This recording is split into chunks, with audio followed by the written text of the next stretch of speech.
কেউ যদি হজ করে অশ্লীল কথা ও কর্মে, অপছন্দ কথা ও কর্মে লিপ্ত না হয়, তাহলেও ফিরে আসে সেই দিনের মতো হয়ে যেদিন তার মাতাকে জন্ম দিয়েছে, নিষ্পাপ হয়। আপাতত তিনটা কারণে মানুষ নিষ্পাপ হয়, তা আপনাকে দেখাই। এক, হজ কবুল হবে। দুই,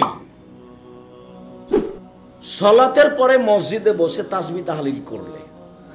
তবে এখানে তিনটা কথা আছে, দুইয়ের তিনটা অংশ আছে। ক, মসজিদে বসে তাসবিহ তাহলিল করা।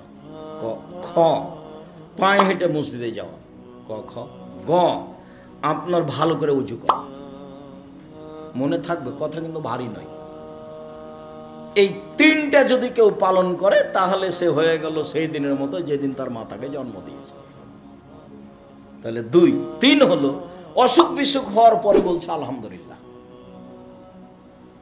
অসুখ খুব একবারে চিল্লাচ্ছে, তারপরে আচ্ছা তুমি আল্লাহ রহম করো, আলহামদুলিল্লাহ, তুমি যেভাবে রেখেছো আলহামদুলিল্লাহ, তাহলে ও হয়ে যাবে সেই দিনের মতো যেদিন তার মাতাকে জন্ম দিয়েছে। আপাতত তিনটা জায়গা নকল করলাম নিষ্পাপ হয়ে যাওয়ার। তার একটা হলো এইটা। এখানে আরেকটা কথা হাদিস বলি। রাসূল সাল্লাল্লাহু আলাইহি ওয়াসাল্লাম বললেন, তাবিবানাল হাজ্জাত ওয়াল উমরা ফাইন্নাহুমা ইয়ানফিয়ান আল ফাকরা ওয়াদ দুনুবা কামা ইয়ানফিল কিরু খাবাসাল হাদিদ। তোমরা হজ ওমরা করো, পাশাপাশি দুটাকে বলো, তোমরা হজ করো ওমরা করো, হজ করো ওমরা করো, তাহলে তোমার দারিদ্রতা দূর হবে আর পাপ দূর হয়ে যাবে। কিন্তু অবাক কথা, এত টাকা খরচ করে হজ করলাম, দারিদ্রতা দূর হবে মানে? এ কথা আমি বলিনি, এ কথা মুহাম্মদ সাল্লাল্লাহু আলাইহি ওয়াসাল্লাম বলেছেন। তিনি বলেছেন হজ করো, আবার হজ করার স্বাদ হবে।